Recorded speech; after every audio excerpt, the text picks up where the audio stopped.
Alright, welcome to episode 98. 98? Yeah, I think. Of What Civilization Started Over. I'm bad at remembering dates and times and whatever, so it could be 98. Anyway, in the last episode, we saw some events happen. Like all the main post-war stuff following the end of. That was last episode, wasn't it? I don't know, man. Yeah, all the main stuff that happened just following World War III. So that was all the stuff in kind of like 2002 and 2003, maybe. I think this episode probably goes until about 2005. So I don't exist yet, which is kind of a shame. Although I don't know if I want to exist in this world, it's so radiated. Anyway, yeah, what events did we see in the last episode? Well, the Brazilians actually did something. I think they're like the only country in South America who's really been doing anything, apart from the Amazonians. They had a war. But this continent's just not got a whole lot going on. It's kind of far away. There's some stuff in Venezuela before. Anyway, we saw a war happen down in the Yemeni area. And there might have been somebody else. There definitely was. I just don't remember what it was.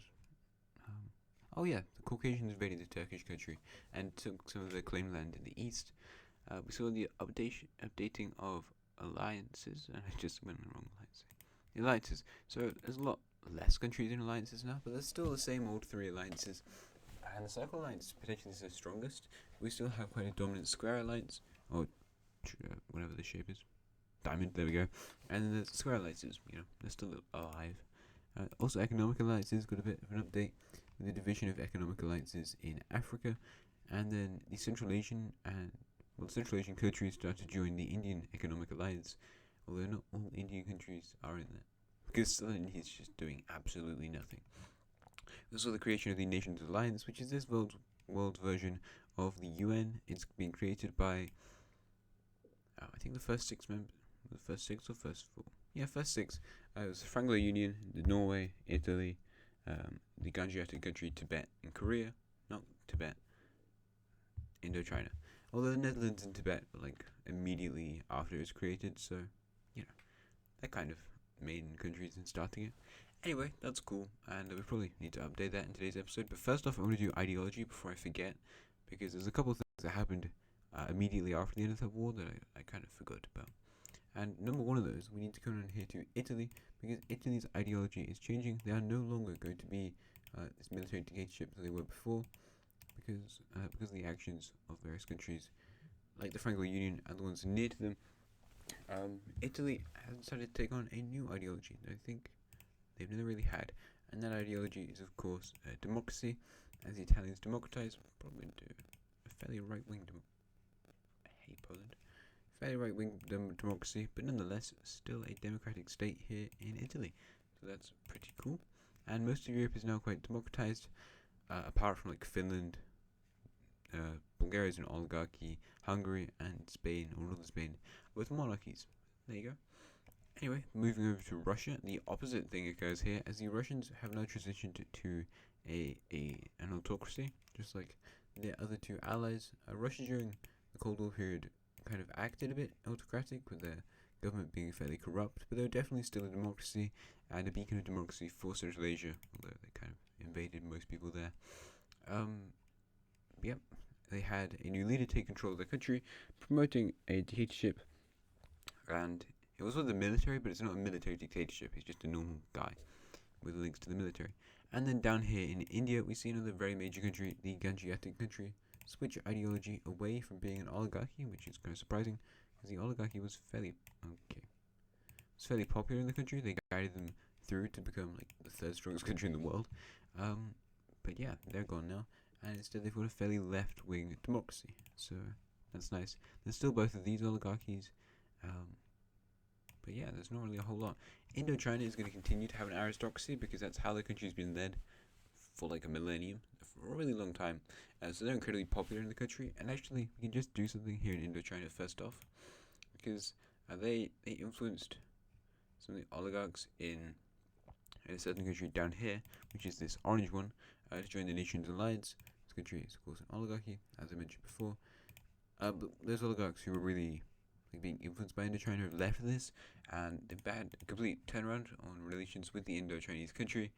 And Indochina's like, you know what? I'm just gonna invade you. You're annoying. Here's some mean trade stuff down here. We basically surround you. Our culture is kind of similar, I think.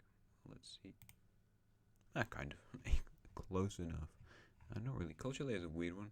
And then culture family layer. You guys definitely aren't the same culture family. But I've got it as the same on this map. And the culture family map is weird. But it's kind of right. So it's alright. Anyway, yeah. Indochina begins a war over here. In this country, it's been like 5 years since the end of World War. I'm probably like 4 years. The Indo-Chinese don't have any nuclear bombs, and neither did the Orange country. However, nuclear bombs were dropped on the Indo-Chinese country just further north. So there's basically no other effects going on with this conflict, as Indo-Chinese forces storm across the border, taking a city over in the east. I believe this country had a civil war pretty early on in their existence.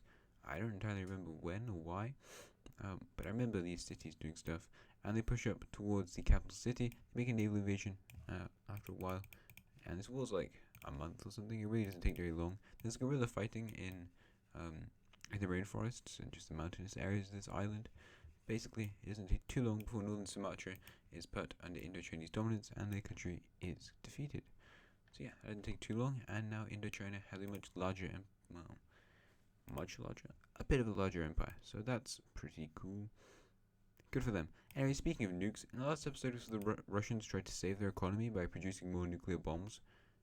That was a weird thing to do, but their country's allowing it because they have totalitarian rule in their nation, and no one wants to protest the Russians. They're still pretty strong.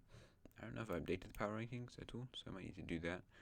I don't know if they really got updated anyway, though. It's meant to be 2005 for the year, but otherwise they all stay the same. The Russians are, like, they're closing the gap between them and Italy, but there's still a gap there. Still a pretty sizable gap. So Russia needs to rebuild. You need to get good again, Russia. Anyway, lock in. Yes, what are we doing? We're doing nuclear bombs. The Russians are, of course, going to be developing some more nuclear bombs and selling some around the world. And the Russians will go up all the way from 36 nuclear bombs all the way up to a staggering 43. So, good for you, Russia. You know, well done on keeping your nuclear industry alive. But they're also going to sell a couple to the Hungarians, which is a strange country to sell nukes to. But Hungary's kind of afraid, since like every single country they border has nuclear bombs, except for Romania. Why not Romania? Your allies have nukes. Your allies have a lot of nukes. And speaking of the Franco Union, what they're going to be doing is actually developing some more nuclear bombs. I feel like you should be doing that. But they're going to increase their stockpile a little bit, going all the way up to 32. They're kind of afraid of the rest of the nukes in the world, and they're also going to be afraid of Russia. Actually, 32, I meant 33. They have 10 less than the Russians, but with Norway's help, they're on 40, and that's pretty close. And I mean, that's their main other ally in Europe. But there's definitely more partners they can get. They're pretty cooperative with Europe. It's a pretty happy continent at the moment. But other countries also still have nuclear capacity, and we'll actually talk about that in a second. But one of those countries is, of course, the nation of Germany, who's going to try and like lift up happiness in their country, because their country is not very happy at the moment. They develop some more nukes, which doesn't really make people that much happier, because it just reminds them of the nuclear war they've been in. But countries that have the capacity to build nuclear bombs, it's just Russia, the Franco Union, and Germany. The nuclear facilities in Mesopotamia are being deconstructed as these countries, through the Nations Alliance, and also just through the power of being the strongest countries in the world. They're going on to these other Middle Eastern countries and just taking apart their nuclear programs and capacity to build nuclear bombs. China, a similar sort of thing is happening, but mostly with Asian countries, although these guys are still doing stuff in it. Russia hasn't been tampered with at all, so they're still fine. And apart from that, there's not really anyone else who can produce nukes. Apart from Indochina and Korea, of course. Because it turns out, under an investigation by a couple of countries, the Franco Union not only gave these countries nuclear bombs during the war, World War III, to bomb China and Russia, they also gave them the capabilities and the equipment to construct their own nuclear bombs. So these countries will start their own nuclear programs, which is kind of concerning. The Koreans and the Indo-Chinese both aren't super developed in this technology, but they're going to go all the way up to 4 nuclear bombs, and the Indo-Chinese all the way up to 3. So both of these countries have started to produce nuclear bombs, and we're kind of just seeing a mirroring effect of what happened in the last era of the world, and it didn't go very well for the world. But yet, they're doing it again. So maybe this time will go a whole lot better. Probably not, though. Speaking of countries with nukes, Hijaz, you have 4 nuclear bombs, and you're going to be using that as a threat for a very little country down here, the Medina country. Now, it's a pretty controversial thing with them declaring war on Medina, but they do it anyway. So, Hijaz forces are going to move over here in the east. It's kind of like a slow war because it's a very small country. And they're going to push into the capital from both sides and take over the coast pretty quickly and just move in around the capital city. In fact, the entire city is surrounded and put under a siege. We can't. And yeah, basically, after not very much time, the nation will collapse and capitulate over to the Hijaz country, will fully annex it into their country. But this is very, very strange because Hijaz, it's a theocratic country. But by theocratic, I mean like theocratic dictatorship. There's one religious leader and he controls everything in the country. And people have no rights and nothing they can say against him. He uses like, well, God's talking to me, and that's what he says to do, so I guess you've got to do that. And these people are all religious fanatics. They absolutely love their religion. It's like the core thing of their people. And yeah, they have an extremely different religion to the rest of the people in Medina. The people in Medina came in through a Polish invasion a while ago, and that's like super controversial in their country. It's really kind of hated the fact that they're there. So the world's like that. That's a really bad thing to happen. But oh well, I guess we've got to just accept it as a thing that has occurred. Anyway, Germany tried to make their country happy, and that has failed because Germany is going to go into a civil war. As you can see, if you look at ideology, Germany is run by a very far-right democracy. They were meant to have new elections in 1992. And their terms last for 5 years, so their government was elected in 1987, and it's currently 2004. Germany's government has been in power for 17 years, and in 2004 they're meant to have some new elections.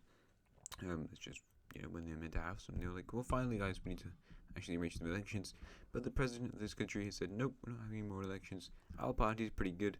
We're going to stay in power. And a lot of people don't like that, especially over here in the east, where their opinions kind of differ. They also nuked quite a lot over here in the east. And by the Russians, well, the west also was hit fairly badly. Germany's just overall a radioactive mess. But yeah, a civil war's going to start in the German country, and it's going to look a bit like this color. So the main hubs of this are going to be kind of on the Polish border, which is interesting. But this is a much more left-wing revolt. They don't like the right-wing ideas in the western parts of Germany, and that's kind of why they're doing this. So yeah, interesting stuff here. This city is somehow still hanging on. But yeah, the civil war begins. The German government is not really ready. Their country is the 11th strongest country in the world, as I mentioned before. Doesn't mean they're super prepared for a civil war though. German troops are going to start to invade up here in the north, taking this major city around here and disconnecting this group. However, they do manage to push over and connect these areas. There seems to be quite a lot of support along the Polish border, which is interesting because Poland is like a right-wing country, but oh well. And they seem to be doing pretty well over in these eastern areas. The German forces are going to mostly move in onto this territory, and they try to make offensives to save the people in the city. However, the offensive, like the rebellion there, is crushed, and the German military moves towards this area. However, all these fronts manage to connect up down here in the south and around the German border. Over in these more central rural areas, we see a major rebellion pop up, kind of behind German front lines, so they're going to move their forces back, which causes a huge fallback in defenses right here in the east of the country. However, this rebel group is entirely crushed because they had like nothing going for them. Forces up here in the north will try to push around to these areas. Germany's going to refocus on the south instead, seeing this area as a much poorer area, and something they can kind of just push through, which they do pretty well at. However, these cities up in the north are starting to get retaken, and a front line has kind of emerged, and it looks something like this. As they retake a city that was nuked up here in the north, the offensive in the south is going to continue until they reach about this point, the Polish border. Well, there's a point to bit in Poland, and at that point they're kind of unable to push any further. So the forces of the rebel group in eastern Germany are going to encircle this city, which is pretty threatening, but it's also been nuked, so that sucks. And with another good encirclement with this river, they managed to take over this entire major area. And the German forces in the south are going to try to remove themselves up here in the north, but by this point the war has already gone on for a while, and they've already lost this city, and then they're pushed back by the rebels. The forces up here in north are going to push towards this city, trying to surround these areas.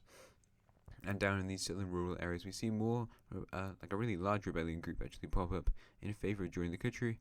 And the Germans are going to lose this entire front down here in the south. And at this point, the country goes, you know what? the soldiers don't want to fight anymore. They're going to move in against the German government. They overthrow the person, and the country is not going to join this rebellion because the new person that takes over and the new military group that takes over in the country before putting in its own democratic leader is going to continue the war. They're going to try and fight a bit down over here and up in the north, but in the end they go over to sign peace. And here's the peace treaty that divides up Germany. So yeah, Germany is definitely not the same country it was before the war. It's lost a lot of power, and at this point, the new rebel breakaway over in the east is going to create its own capital city, being this city right here has been nuked, but sort of like a majority of the cities in this country. So there we go, a new nation over here in Europe. It kind of adds some interesting color to the continent. It's very bright, but this event is going to push the Germans closer to the Western European countries like the Franco Union, and also the new German government kind of toned down how radically far right their own country is. Now the people are very sentimentally pretty far right. They're kind of angry at what's happened to their country, and they do swear revenge against the blue country. I'm realizing now that they're like a left-wing country, but you don't get to see that. But hey, the Germans side more with the Western Europeans now, and Europe's kind of split, but not really, because nobody really cares about this country.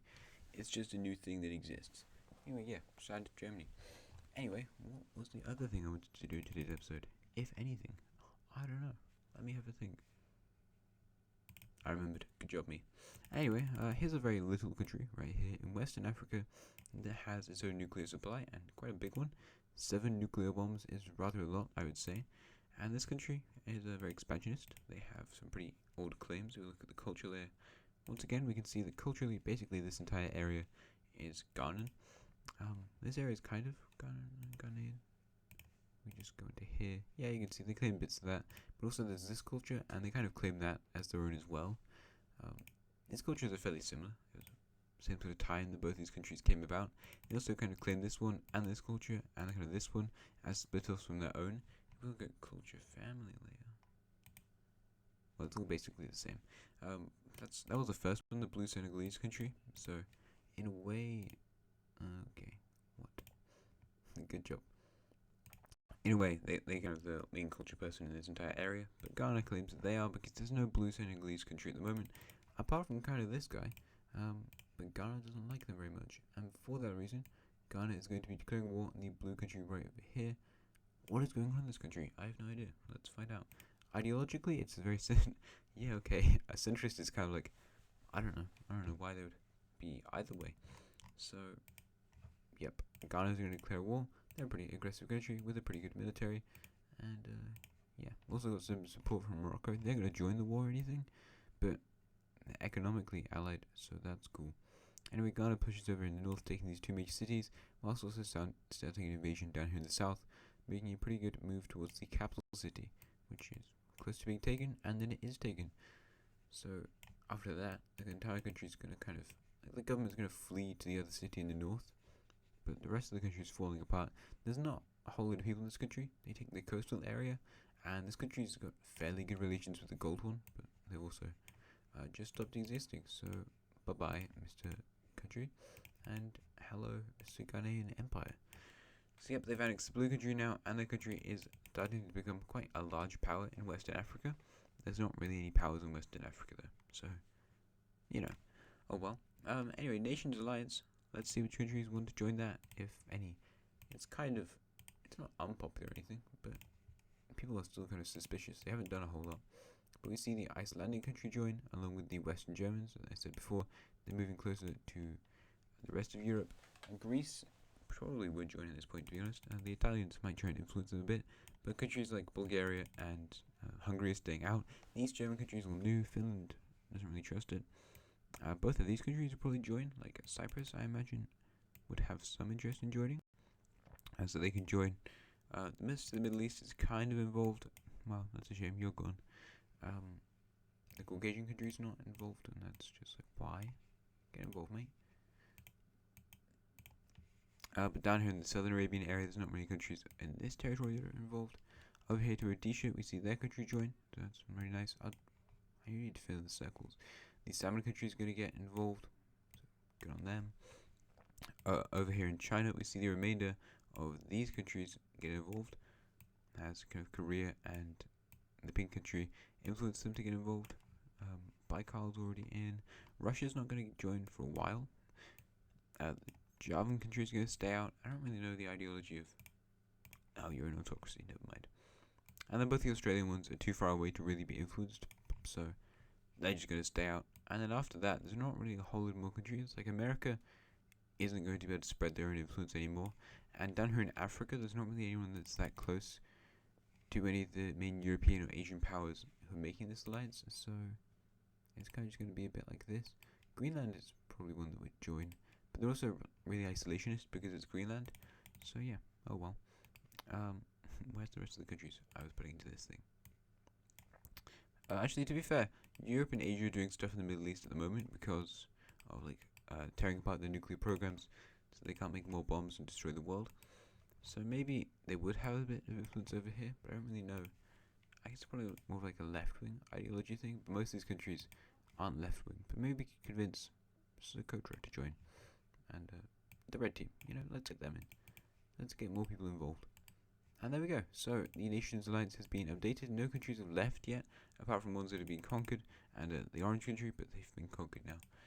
And that's kind of all of the stuff done. Economic alliances, I guess we can update those because a new one just got formed, and it's going to be a pretty interesting one, as a new currency is being made.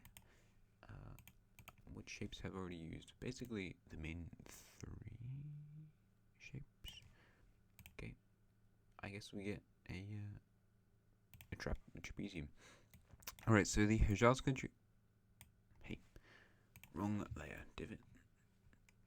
Economic alliances. Hejaz country, the South Sinai country, and the other but African Hejaz country will be forming their own economic alliance, joint cooperation between Hejaz religion countries. So that's pretty cool. There's not many Hejaz religion nations in the world, but oh well. I'm wondering if there was any other economic alliances. Oh yeah, there was. And one over here in Western Europe, because the Franco Union does want to kind of help Western Europe and mainly also their allies. So they create the Parallelogram Economic Alliance, which is joined by the Norwegians, the Dutch, the Catalonians, and then also the Pink Country. Germany is in the process of trying to join along the Alsace country, but at the moment they're not quite there. This is just a Western European Economic Alliance, and yeah, it's pretty cool. So Europe is becoming much more like an integrated place, as is the rest of the world, for the most part. Hostilities are kind of on the rise, but not that much. China's not really doing a whole lot, and neither is Mesopotamia, but they could be in the future. So yeah, I guess we'll see then. Thanks for watching, and I will see you again in the next episode. Like, subscribe, comment, and I don't know, do some good stuff. Have a nice rest of your day. Goodbye.